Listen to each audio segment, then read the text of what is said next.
பரிசுத்த நாமத்திற்கு மகிமை உண்டாவதாக. இந்த 18வது நாள் கூடுகைக்கு வந்திருக்கிற உங்கள் யாவரையும் கர்த்தராகிய இயேசுவின் நாமத்தினாலே வாழ்த்துகிறேன். தேவ பிள்ளைகளை, ஒவ்வொரு நாளும் ஒவ்வொரு சம்பவங்களை நாம் தியானித்து கொண்டு வருகிறோம்.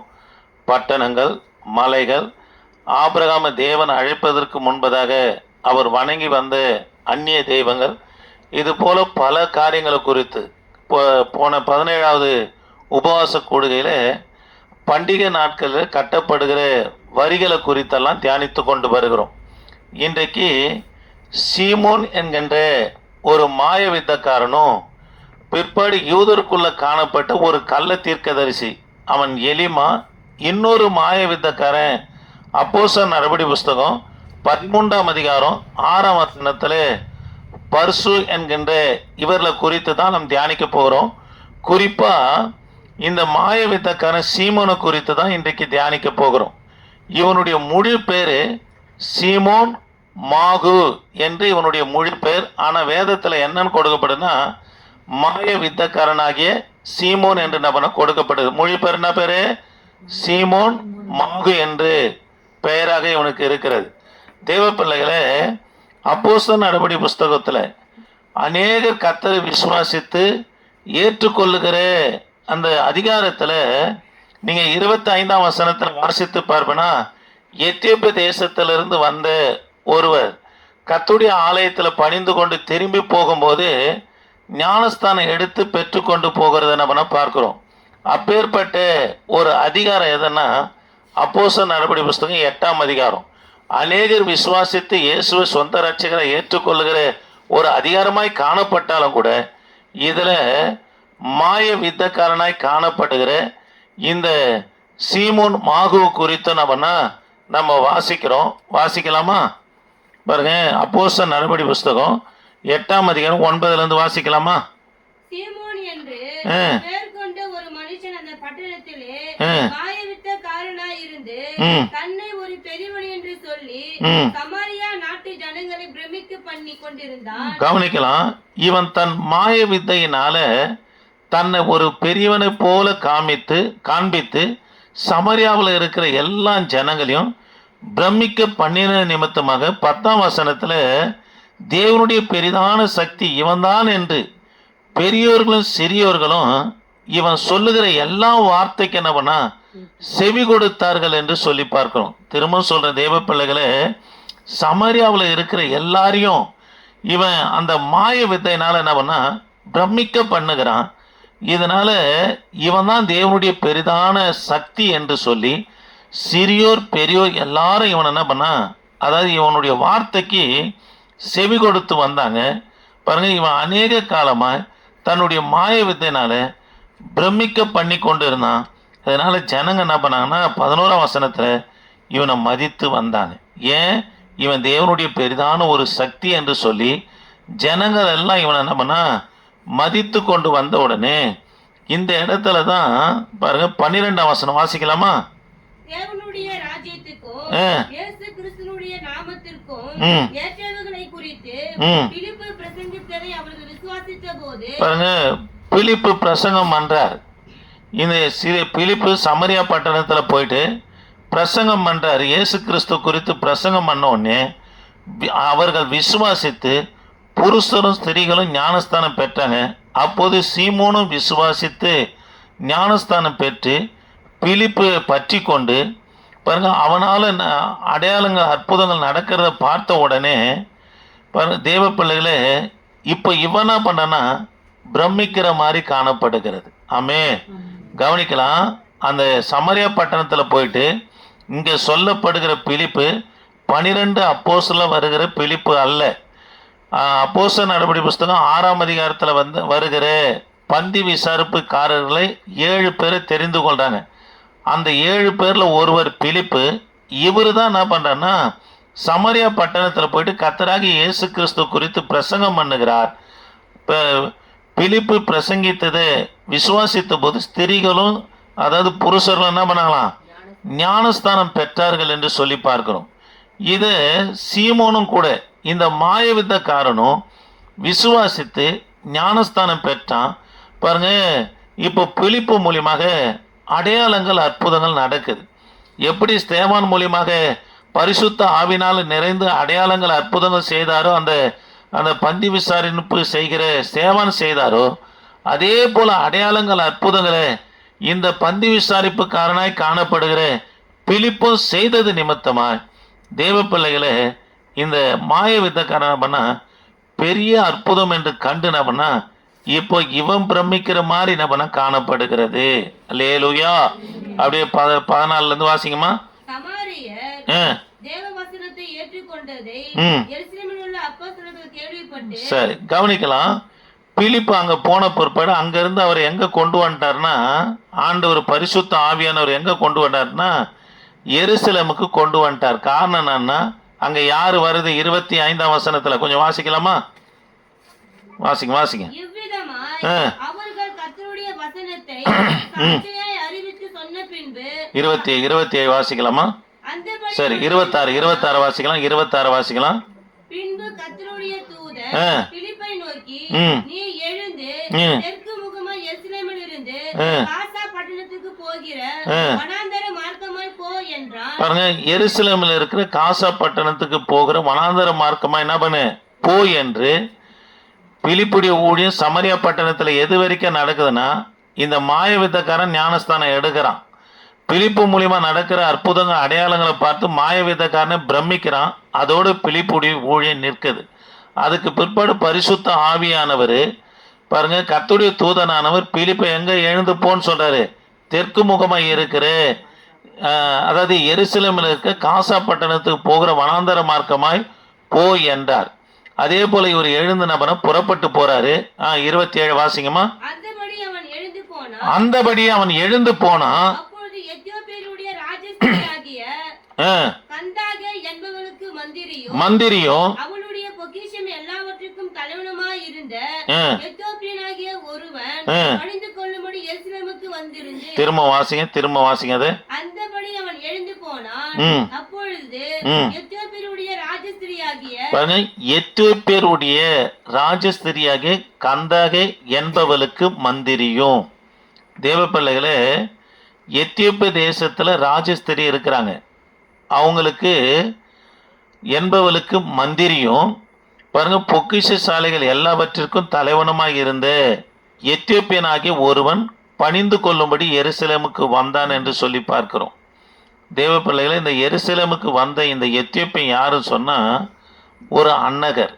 ஏன் அன்னகர் என்று சொல்லப்படுகிறதுன்னு சொன்னா, சரித்திரம் சொல்லப்படுதுன்னா தேவ பிள்ளைகளை, அதாவது இளவரசிகளை, அதாவது ராஜாக்கள் இருக்கிற ராஜாக்களுடைய மனைவிகளாய் காணப்படுகிற இளவரசிங்க, ராணி, இவர்களுடைய அறைகளில் தான் ராஜாவுடைய பொக்கிஷங்கள்லாம் நம்ம பதுக்கி வைக்கப்பட்டு இருக்கும். ஏன் பதுக்கி வைக்க அந்த இடத்துல வைத்திருப்பாங்க.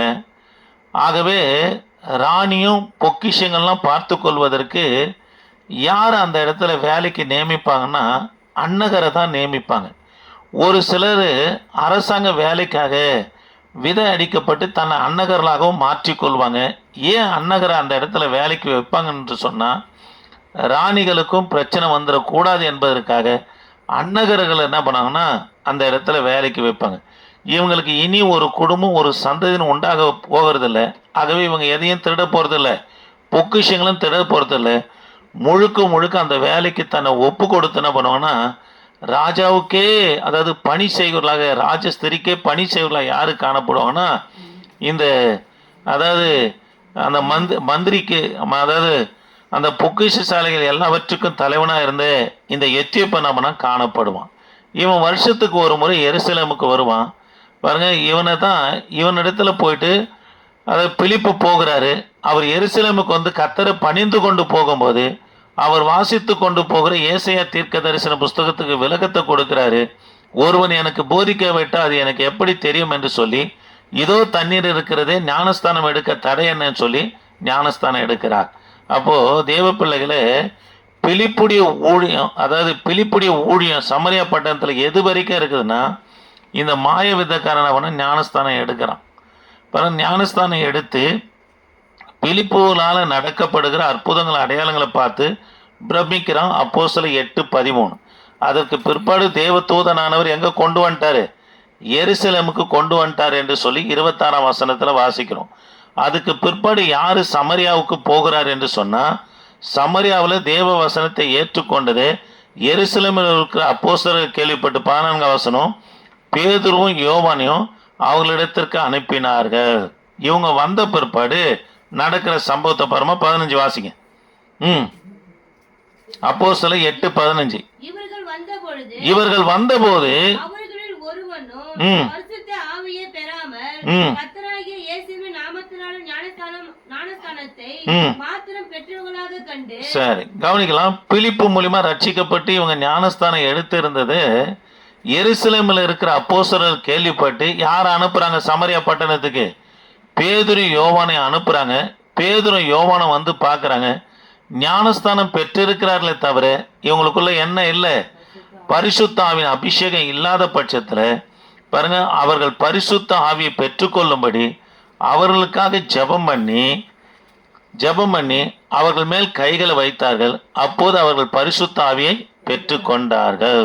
இப்போ அப்படியே 18ஆம் வசனத்தை வாசிக்கலாமா? தங்கள் கைகளை அவர்கள் மேல் வைத்தது ஆவி தந்தரப்படுகிறதை சீமோன் கண்டபோது அவர்களிடத்தில் பணத்தை கொண்டு வந்து, நான் எவன் மேல் என் கைகளை வைக்கிறேனோ. சரி, இங்க கவனிக்கலாம். இப்போ யோவானும் பேதுரும் பரிசுத்தாவின் அபிஷேகம் பெறாத அவர்கள் மேல கைகளை வைக்கிறாங்க. எல்லாரும் பரிசுத்தாவின் அபிஷேகத்தை பெறாங்க. இவன் பார்த்தான், அதாவது எப்படி தன் மாயவித்தனால எல்லாரையும் பிரமிக்க பண்ணிக்கின்னு இருந்தானோ அதே போல பரிசுத்த ஆவியானவரும் கூட, அதாவது பரிசுத்த ஆவியானவரை கொண்டு இவங்களும் மாயவித்தை செய்கிறது போல பேதுரும் யோவானையும் கண்டுதான் இந்த வல்லமை, பரிசுத்த ஆவியினருடைய வல்லமை எனக்கும் வேண்டும் என்று சொல்லி பேதுரு இடத்துல பணத்தை கொடுத்து என்ன பண்ணா பேரம் பேசுறார். அந்த வல்லமை என்ன பண்ணும்? எனக்கும் வேணும். புரியுதுங்களா சொல்றது? தேவ பிள்ளைகளை, ஏற்கனவே இவன் யாரு? மாயவித்தக்காரன். இவனை எல்லாரும் தேவர்கள் என்று, இவன் தேவன் என்று நம்பி சிறியோரும் பெரியோரும் இவன் சொன்னதுக்கு எல்லாரும் என்ன பண்ண செவி கொடுத்துன்னு வந்தாங்க. இவன் செய்கிற எல்லாவற்றுக்கும் ஆமாம் போட்டாங்க. இவன் செய்ததுக்கு எல்லாமும் பிரமித்தாங்க. இப்போ பேதுரும் யோவானை வந்து கையை வைக்கிறாங்க. பரிசுத்தாவின் அபிஷேகத்தை பற்றி எல்லாம் அந்நிய பாஷையை துதித்த உடனே இவங்க இந்த பரிசுத்தாவினுடைய வல்லமை கூட ஒரு மாய வித்தை என்று இவன் கற்பனை செய்து பேதுருவிடத்திலும் யோவான் இடத்திலும் போய் பேரம் பேசுறான். எனக்கு உங்களிடத்துல இருக்கிற வல்லமை வேணும், நானும் இதை மாய வித்தை செய்ய வேண்டும் என்று கேட்ட உடனே, பேரம் பேசின உடனே அப்பதான் பேதுரு என்ன பண்றாருன்னா, உன் பணம் உன்னோடு கூட நாசமாய் போவதாக என்று கடிந்து கொள்ளுகிறத பார்க்கிறோம். அல்லேலூயா. சரி, இந்த சீமோன் மாகுவை குறித்து ஒரு 9 காரியம் உங்களோடு சொல்லி நான் முடிக்கிறேன். முதல் காரியம், இவன் ஒரு சமாரியன். இவனுடைய மொழி பெயர், இரண்டாவது காரியம், இவனுடைய மொழி பெயர் சீமோன் மாகு என்பதாகும்.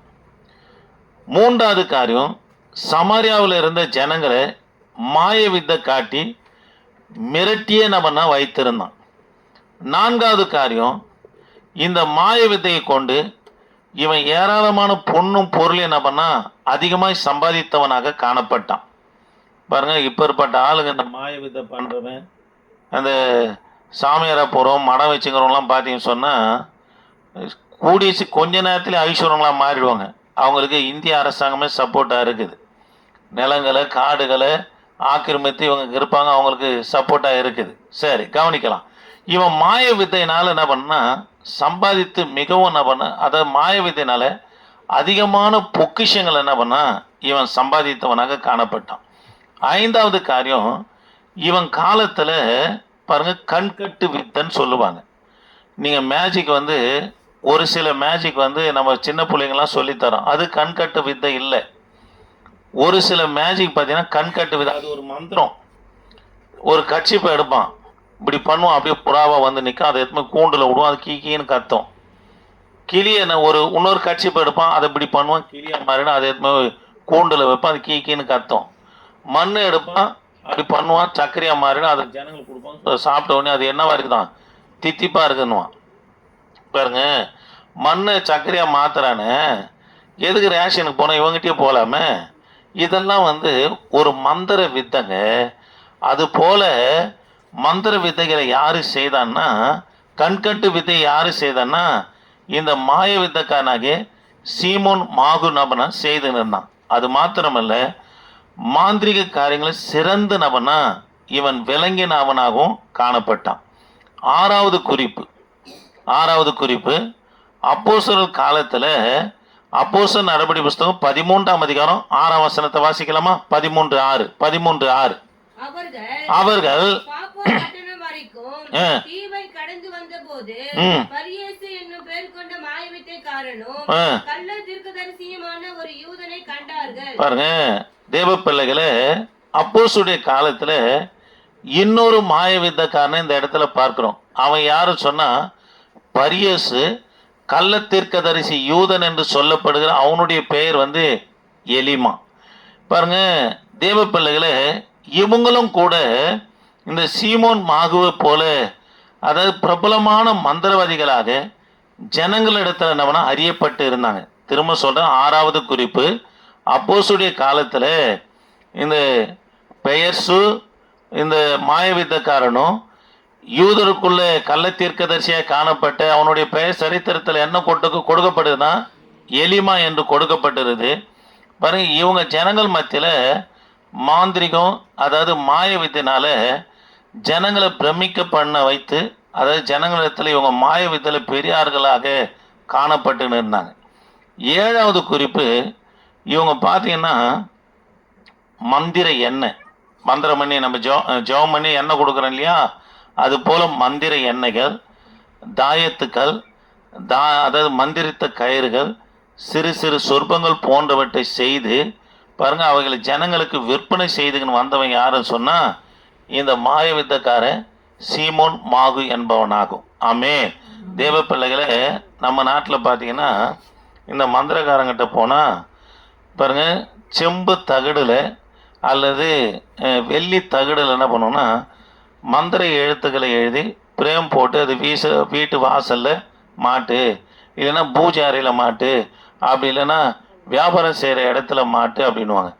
அப்படி இல்லைன்னா அந்த மந்திர எழுத்துக்களை அந்த தகடுகளில் எழுதி அதை சுருட்டி ஒரு தாயத்தில் போட்டு அதை அடைச்சி ஒன்று கையில், அதாவது கையில் கழுத்தில் இடுப்பில் கட்டிக்க என்ன பண்ணணும், நம்ம நாட்டில் சொல்லுகிறது போல் இவனும் சின்ன சின்ன சொற்பங்களை செய்து பிற்பாடு மந்திர எண்ணெய், அதாவது எண்ணெய்களை மந்திரம் பண்ணி கொடுக்குறது, மந்திரிச்சு கொடுக்குறது, இது போல காரியங்களை செய்து அநேக பணங்களை யார் சம்பாதித்தான்னா இந்த மாயவித்தக்காரனாய் காணப்படுகிற சீமோன் மாகு நபன்னா சம்பாதித்தவனாய் காணப்பட்டான்.